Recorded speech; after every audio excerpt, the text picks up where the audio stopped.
अंकित कुमार सिंह जी,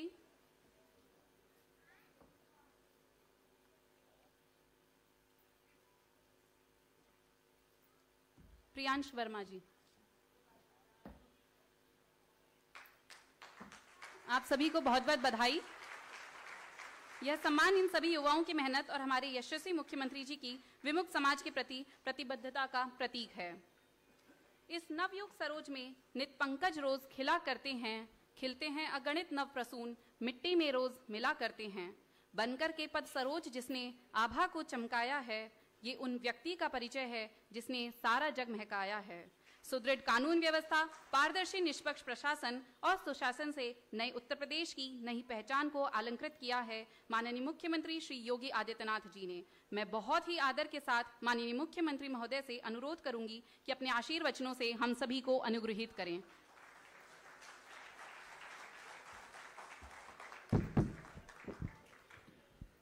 भारत माता की, भारत माता की, भारत माता की, वंदे वंदे वंदे। विमुक्ति जाति दिवस के आज के इस कार्यक्रम में मंच पर उपस्थित उत्तर प्रदेश सरकार में मंत्रिमंडल के मेरे वरिष्ठ सहयोगी, मत्स्य विभाग के मंत्री डॉक्टर संजय निषाद जी, इस संपूर्ण कार्यक्रम के आयोजक संयोजक, प्रदेश के समाज कल्याण विभाग के मंत्री श्री असीम अरुण जी,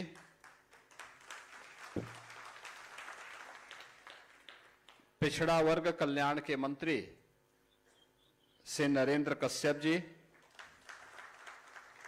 राज्य मंत्री समाज कल्याण श्री संजीव गौड़ जी, अनुसूचित जाति जनजाति आयोग के अध्यक्ष श्री बैजनाथ रावत जी, उपाध्यक्ष श्री बेचन राम जी, उपाध्यक्ष जीत सिंह खरवार जी,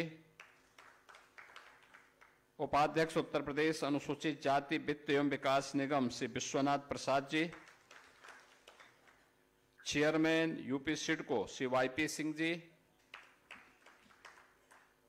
डीएनटी प्रतिनिधि श्री भगवान नाथ,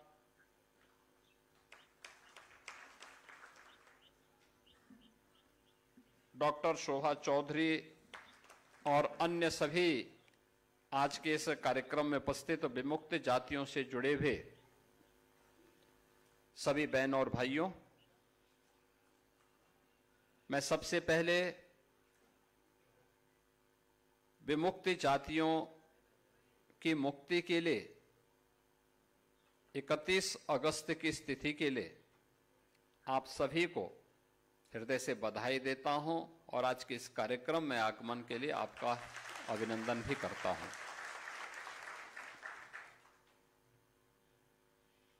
वास्तव में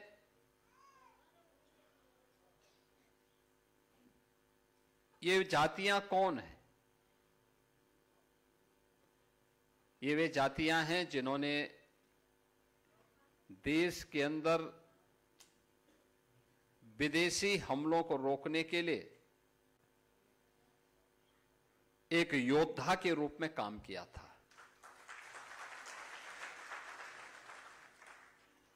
अपने पराक्रम का लोहा जिन्होंने अलग अलग कालखंड में मनाया था, कभी मुगलों के खिलाफ लड़े थे, फिर अंग्रेजों के खिलाफ लड़े थे, और लड़ते लड़ते उन्हें कभी ऐसी परिस्थितियां हो जाती थी कि युद्ध के मैदान से पलायन करना होता था।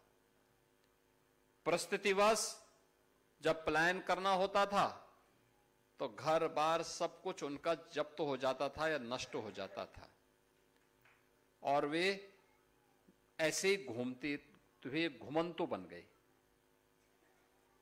उन पर अत्याचार करने के लिए 1857 के प्रथम स्वातंत्र समर के बाद जब ब्रिटिश गवर्नमेंट ने देखा कि ये जातियां उनको इस देश में ज्यादा समय तक शासन नहीं करने देंगे, तो उन्होंने क्रिमिनल ट्राइब्स एक्ट 1871 बना करके तमाम उन जातियों को जो भारत की योद्धा जाति थी, जिन्होंने समय समय पर विदेशी हुकूमत के खिलाफ उन युद्धों में भाग लिया था, उन सबको क्रिमिनल ट्राइब्स बना करके उनको पूरी तरीके से उनके जीवन के साथ खिलवाड़ करने का काम किया। और इसके पीछे की मंशा थी कि इन्हें जन्म से अपराधी बना दिया जाए, जैसे कि यहां पूर्व वक्ताओं ने यहां पर कहा। और लेकिन 1947 में देश आजाद हुआ और 52 तक ये जातियां तब भी उसी प्रकार की क्रिमिनल ट्राइब्स का हिस्सा बनी रही। 31 अगस्त 1952 को बाबा साहब डॉक्टर भीमराव अंबेडकर जी के प्रयासों से इन सभी जातियों को क्रिमिनल ट्राइब्स से मुक्ति मिली और क्रिमिनल ट्राइब्स से मुक्त होने के बाद इन्हें भी आगे बढ़ने का अवसर प्राप्त हुआ।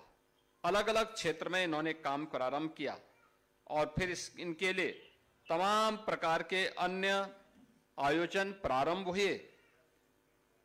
आज के इस अवसर पर जब हम लोग यहां पर हैं, उत्तर प्रदेश सरकार और भारत सरकार हर घुमंतु जाति के कल्याण के लिए पूरी प्रतिबद्धता के साथ कार्य कर रही है। आश्रम पद्धति के विद्यालय बना करके उत्तम शिक्षा की व्यवस्था हो सके, इसके लिए 9 जनपदों में अब तक जयप्रकाश नारायण सर्वोदय विद्यालय रामपुर, फर्रुखाबाद, वाराणसी, लखनऊ, गोरखपुर, गोंडा, सोनभद्र, सुल्तानपुर, इन सब में ये विद्यालय प्रारंभ हो चुके हैं। 2 आवासीय आश्रम पद्धति के विद्यालय प्रयागराज और लखनऊ में प्रारंभ हो चुका है। 101 आश्रम पद्धति विद्यालय विभाग के द्वारा कुल संचालित हैं और इन आवासीय विद्यालयों में बच्चों के लिए उनके रहने की, खाने की, यूनिफॉर्म की और हर प्रकार की सुविधा, ये सभी प्रकार की सुविधाएं सरकार वहां पर उपलब्ध करवाने का कार्य कर रही है। इसके अलावा प्रतापगढ़ और लखीमपुर खीरी में भी, प्रतापगढ़ में 2, लखीमपुर खीरी में 1, 3 छात्रावास संचालित हैं।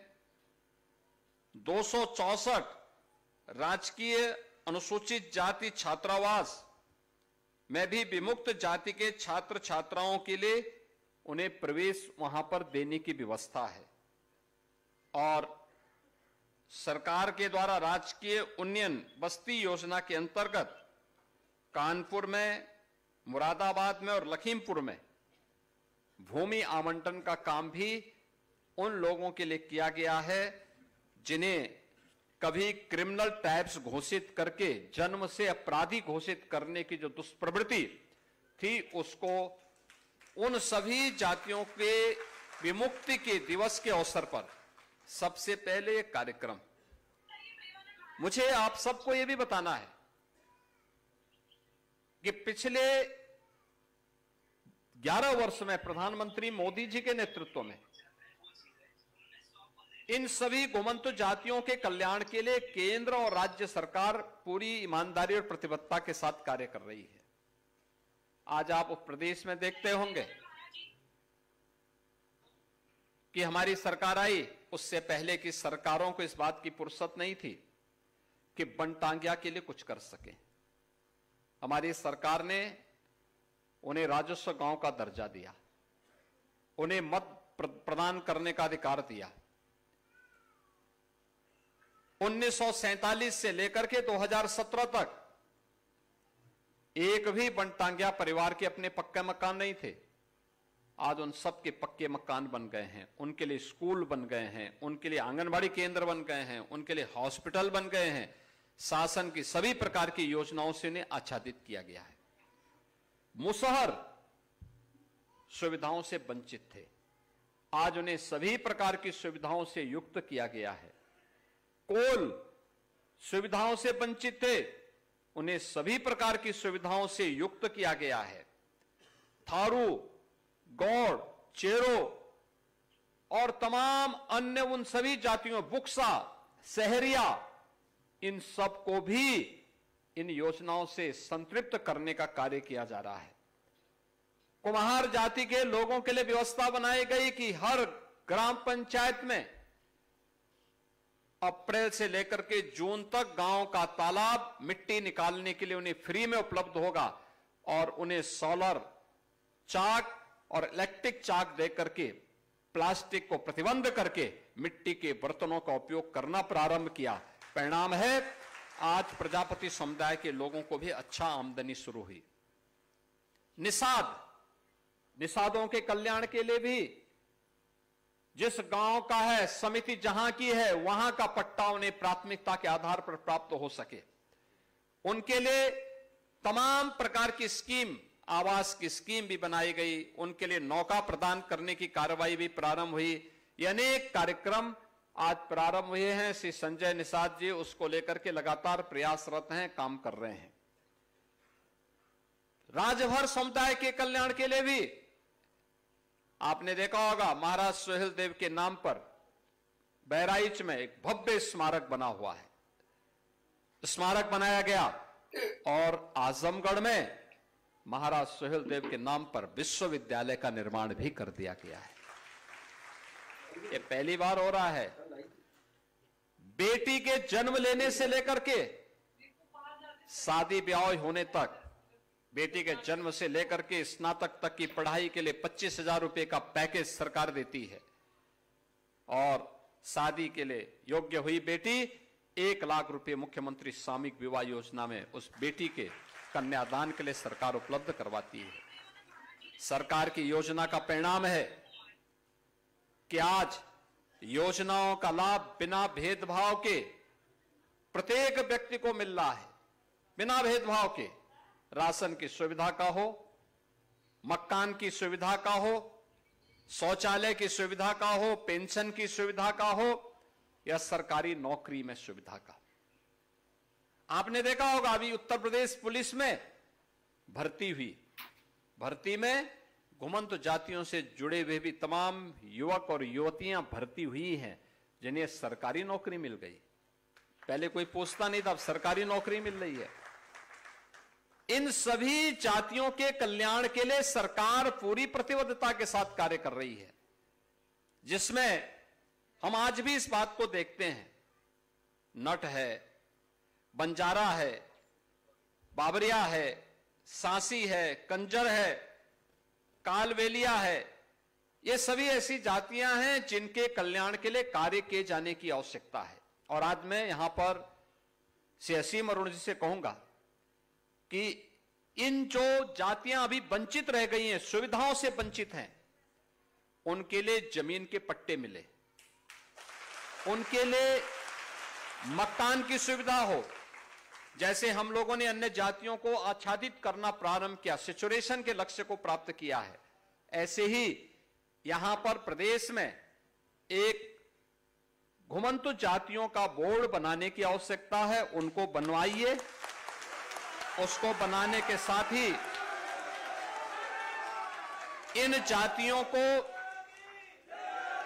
अगर ये जातियां एक जगह, जिसमें सपेरा भी है, सपेरा भी है, यहां है सपेरा, देखो सपेरा भी सब है, हाँ सबको करेंगे। सपेरा होंगे, जोगी समुदाय के भी होंगे, हैं कि नहीं है? देखो बंजारा मैंने कहा है, बंजारा, नट, कंजड़, ये सभी को एक बनवा करके और इन सभी के लिए जमीन के पट्टे, मकान, ये लोग वहां बटे, इनके लिए कॉलोनी बनाएंगे, मकान की कॉलोनी बन सके। ये सुविधाएं होनी चाहिए जिससे, जैसे शामली का मॉडल, जैसे शामली के अंदर हुआ है या बनटांगिया का जो मॉडल हम लोगों ने बनाया है, हर प्रकार की सुविधाओं का लाभ उन्हें प्राप्त हो रहा है। ऐसे ही सभी प्रकार की सुविधाओं का लाभ मिल सके और आजादी का सही अनुभव न केवल इनको बल्कि सरकारी नौकरियों में, शासन की सुविधाओं में इसका लाभ इन्हें प्राप्त हो सके, यह एहसास आज प्रधानमंत्री मोदी जी के नेतृत्व में दिलाने की आवश्यकता है। मुझे विश्वास है कि विमुक्ति दिवस के अवसर पर हम सब उन सभी घुमंत जातियों को जो अब तक खानाबदोश की तरह घूमते थे, आज आपने देखा होगा उत्तर प्रदेश सरकार ने 18 अटल आवासीय विद्यालय भी बनाए हैं। पीओसी बोर्ड में जो श्रमिक हैं, रजिस्टर्ड श्रमिक हैं, उनके बच्चों के लिए, और जिन बच्चों ने अपने लीगल अभिभावक को खोया है कोविड के दौरान, उन बच्चों को हम लोग वहां ले जाते हैं। 18,000 बच्चों का अब तक एडमिशन हुआ है, जिन बच्चों को हम उत्तम शिक्षा, अत्याधुनिक शिक्षा, इतना अच्छा इंफ्रास्ट्रक्चर, इतना अच्छा भवन, छात्रावास बना करके सुविधाएं उपलब्ध करवा रहे हैं, जो अब तक एक सपना था, अब वो सपना साकार हो रहा है। आज के इस अवसर पर, इस दिवस के लिए मैं आप सबको बधाई देता हूं। बाबा साहब भीमराव अंबेडकर की उस दूरदर्शिता के लिए नमन करता हूं और विश्वास करता हूं कि आप सभी लोग शासन की इन सुविधाओं का लाभ प्राप्त करेंगे। आप सबके प्रति मेरी शुभकामनाएं हैं। धन्यवाद। जय हिंद।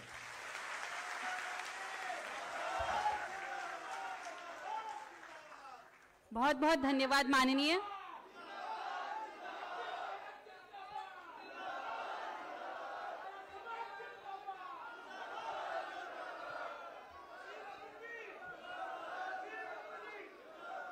कृपया अपने स्थान पर बैठ जाएं। जिसकी सोच में लोक कल्याण हो, उसके हर शब्द में जन जन का सम्मान हो। बहुत बहुत धन्यवाद माननीय, आपके प्रेरणादायी और बहुमूल्य मार्गदर्शन के लिए। निश्चय ही आपका मार्गदर्शन हमारे भविष्य के पथ को आलोकित करेगा और हमारे अंदर संकल्प व प्रतिबद्धता के साथ अपने दायित्वों और कर्तव्यों की पूर्ति की प्रेरणा भी बनेगा। कृपया शांति बनाए रखें और अपने अपने स्थान पर बैठ जाएं। अब मैं माननीय मुख्यमंत्री जी को स्मृति चिन्ह भेंट करने के लिए विमुक्त जाति प्रतिनिधि श्री भगवान राम जी व डॉक्टर शोभा चौधरी जी से अनुरोध करूंगी कि वे मंच पर आएं।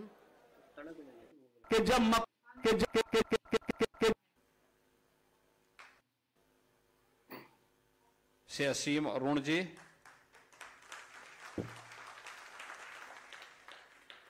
पिछड़ा वर्ग कल्याण के मंत्री श्री नरेंद्र कश्यप जी, राज्य मंत्री समाज कल्याण श्री संजीव गौड़ जी, अनुसूचित जाति जनजाति आयोग के अध्यक्ष श्री बैजनाथ रावत जी,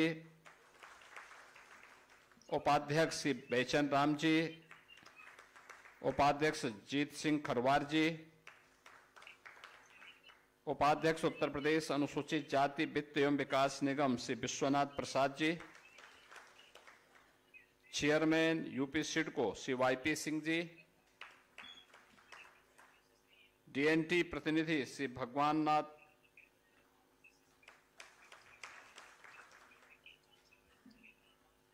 डॉक्टर शोभा चौधरी और अन्य सभी आज के इस